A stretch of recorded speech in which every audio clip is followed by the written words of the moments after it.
Hello everyone, welcome back to my YouTube channel. So दोस्तों, आजकल society में एक अलग अलग सी चीज़ सेट कर दी गई है। अगर आप किसी की हाँ में हाँ मिला रहे हो तो आप अच्छे इंसान हो, लेकिन जिस दिन आपने अपना एंगल सामने लाना चालू कर दिया, अपनी बात अलग तरीके से रखनी चालू कर दी, या फिर उनके जो नरेटिव्स हैं, जिस तरीके से वो किसी बात या किसी भी सिचुएशन का एक्सप्लेन करते हैं, उसमें अपना पॉइंट रखना चालू कर दिया, तो आप उसी वक्त बुरे इंसान बन जाते हो या बिल्कुल गलत साबित हो जाते हो। उन लोगों का पॉइंट ऑफ व्यू जो आपके साथ इतने सालों से चलते आ रहे हो, जिनकी आप आंख बंद करके बात मान लेते हो, लेकिन एक पॉइंट ऑफ टाइम के बाद आपको ऐसा लगता है कि नहीं यार, ये चीज़ गलत है, कुछ भी है, लेकिन फिर भी आप उसको फॉलो कर रहे थे काफ़ी टाइम से। लेकिन जिस दिन आपने उनकी बात को काटना चालू कर दिया, उस दिन आप तुरंत गलत इंसान साबित हो जाते हो।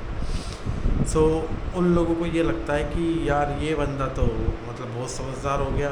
उनको अपनी, क्योंकि इतने टाइम से आप उनकी बातें मान रहे हो, तो एक सर्टेन टाइम के बाद बंदे को लगता है यार सब कुछ तो मैं ही कर रहा हूँ, जो मैं सोचता हूँ, जो मैं करता हूँ, जो मेरी सोच है किसी भी पर्टिकुलर सिचुएशन को लेकर, वो सही है। वो उनके दिमाग में सेट हो जाती है। क्यों? आप उनको फॉलो कर रहे हो। लेकिन अब आपने अपना पॉइंट रखा तो उनको ऐसा लगता है कि यार ये तो बहुत समझदार हो गया, ये तो मतलब ठीक बंदा नहीं है। तो ऐसी सिचुएशन में क्या किया जाए? इससे निकला जाए या उसमें रहा जाए? वैसे किसी की हाँ में हाँ मिला के चलना तो बहुत आसान है, यार ठीक है यार, जो चल रहा है जैसे चल रहा है चलने दो। लेकिन अपनी बात पे अड़े रहना, अगर आप सही हो तो यही सबसे बड़ा करेक्टर है। यही, अगर आपकी जो ओरिजिनलिटी है और जो आपकी वॉइस है, अगर उसको ही दबाया जा रहा है, तो वहाँ पर रहना, उस सिचुएशन में काम करना किस किसी भी तरीके से सही नहीं है। हो सकता है अगर आप जैसे बिजनेस में भी है, रिलेशन में भी है, हर तरीके में ऐसे लोग होते हैं, लेकिन हम रिलेशन की बात नहीं करेंगे। रिलेशन अलग अलग टाइप के होते हैं, मूव ऑन करना इतना आसान नहीं होता। हम बिजनेस के लिए बात करते हैं। बिजनेस में ऐसा हो सकता है कि अगर आप अलग अपना रास्ता चुनोगे तो बहुत मुश्किल आएगी। क्यों?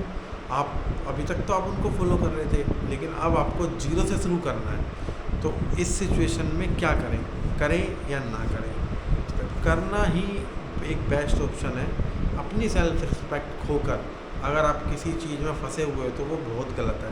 हो सकता है आपको 1 महीने, 2 महीने, 6 महीने प्रॉब्लम हो, लेकिन उसके बाद धीरे धीरे आप सारी चीज़ें सीख जाओगे, आप खुश रहोगे। मेन चीज़ है खुश रहना। किसी के साथ रो रो के अपनी लाइफ को घसीटना या घसीट घसीट के काम करना, वो भी ठीक नहीं है। किसी पे बोझ, अगर उनके पॉइंट ऑफ व्यू से तो आप उन पे बोझ बन रहे हो, क्योंकि अभी तो वो कमांडिंग पोजीशन में है। अगर आप छोड़ देते हो तो उनको कोई फ़र्क नहीं पड़ता, फ़र्क आपको ही पड़ेगा। अगर आप छोड़ रहे हो तो फ़र्क आपको ही पड़ना है, आपका ही नुकसान है। वो बंदा तो यूँ कह देगा, नहीं नहीं मेरा क्या नुकसान है यार, जहाँ ठीक है, जहाँ करना है कर लो, जो जैसा करना है वैसा कर लो। टेक्निकली तो आपका नुकसान है, लेकिन कई बार बड़े फ़ायदों के लिए छोटे मोटे नुकसान तो उठाने ही पड़ते हैं। थोड़ी बहुत मुश्किल आती है, हो सकता है थोड़ी से ज़्यादा मुश्किल आ जाए, लेकिन जब उसके रिटर्न आते हैं तो वो काफ़ी अच्छे आते हैं। मेरे पॉइंट में तो किसी के संग, किसी की हाँ में ज़बरदस्ती किसी के साथ हाँ में हाँ मिलाना, जबकि वो गलत है। आप देखो, हर किसी के लाइफ में ऐसे कुछ 2-4 गिने चुने इंसान होते हैं जिनसे वो राय लेता है, जिन पे वो विश्वास करता है। तो आप पहले अपनी बात 2-3 बंदों के आगे रखें। अगर वो कहें कि आप ठीक हो, तो आपको ज़रूर लाइफ में आगे बढ़ना चाहिए, ज़रूर 101%। अगर आप किसी का गलत नहीं कर रहे हो, किसी के बारे में गलत नहीं सोच रहे हो, या फिर आप जो काम कर रहे थे उसमें आप अपना 100% दे रहे हो, तो आपको बिल्कुल भी नहीं सोचना चाहिए अपना कोई भी काम या किसी भी रिलेशन से बाहर निकलने में, किसी भी ऐसे बंदे के साथ बिजनेस में अटकने से, या जॉब में किसी के साथ ऐसा अटकने से आगे बढ़ना ही बेटर है। मुश्किल तो आनी आनी है, लेकिन उस मुश्किल के बाद जो स्वाद आना है वो बिल्कुल अलग होगा, नेक्स्ट लेवल चीज़ होगी। आपको ऐसा लगेगा कि उस वक्त अगर आप फंसे रहते तो क्या होता। कई बंदे ऐसे हैं आज की डेट में जो एक ना कंफर्ट जोन के अंदर आ जाते हैं, कि उनको सब चीज़ें आसान लगती हैं। किसी की बात मानना, चल ठीक है यार, थोड़ा दब जाते हैं और फिर मान लेते हैं यार क्या ही फ़र्क पड़ता है। लेकिन ये क्या ही फ़र्क बहुत बड़ा फ़र्क बन जाता है टाइम के साथ।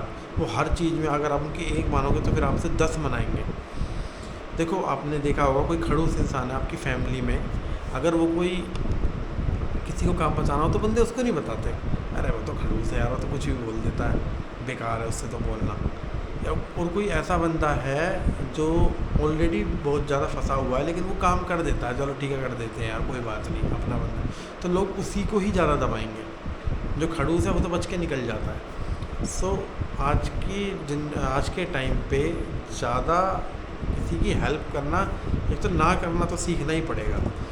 अगर आप हाँ में हाँ करते रहोगे तो मामला बिगड़ता ही चला जाएगा, बिगड़ता ही चला जाएगा, फिर आप ही बुरे बन जाओगे यार। अगर तेरे को इतने टाइम से प्रॉब्लम थी तो तू क्यों हटा क्यों नहीं, तू तेरे बस की नहीं था कुछ, तू तो मेरे भरोसे पे ही था। तो ये चीज़ें आगे जाके बहुत ज़्यादा परेशान करती हैं। सो इसलिए वैसे लोगों को क्या होता है, लोग जो उनके नैरेटिव्स हैं उनका मिरर चाहते हैं कि जैसा मैं सोचूं वैसा ही ये बंदा भी सोचे। सो अगर आप भी वही चाहते हो कि आप फंसे रहो, किसी की बात मानते रहो, अपना कुछ भी नहीं करना, सो जब तक आप अकेले रास्ता एक ऐसा स्ट्रेंथ है, अगर आप उस पर चल पड़े और थोड़ा सा आप किसी के संग भाग रहे हो जोड़े में, कितनी तेज़ भाग लो, कितनी भी तेज़ उड़ लो, कोई फ़र्क नहीं पड़ता, क्योंकि आप ड्राइवर सीट पे नहीं हो, साइड वाली सीट पे तो आप कितनी तेज़ भाग लो। लेकिन अगर आप खुद चल रहे हो, अगर उसमें आप वॉक भी कर रहे हो, अगर आप 4 कदम भी चलते हो तो वो आप खुद चलते हो। सबसे बड़ी चीज़ यही है आज की डेट में। तो दोस्तों अगर आप भी ऐसे किसी रिलेशन में, किसी बिजनेस में या किसी भी तरीके की चीज़ में अटके हो तो आगे बढ़ो। और अगर आपको मेरी वीडियो अच्छी लगी हो तो लाइक एंड सब्सक्राइब ज़रूर करना। एंड मिलते रहिए ऐसी ही वीडियो के साथ। अगर आप भी किसी ऐसी सिचुएशन में हो तो उससे बाहर निकलो।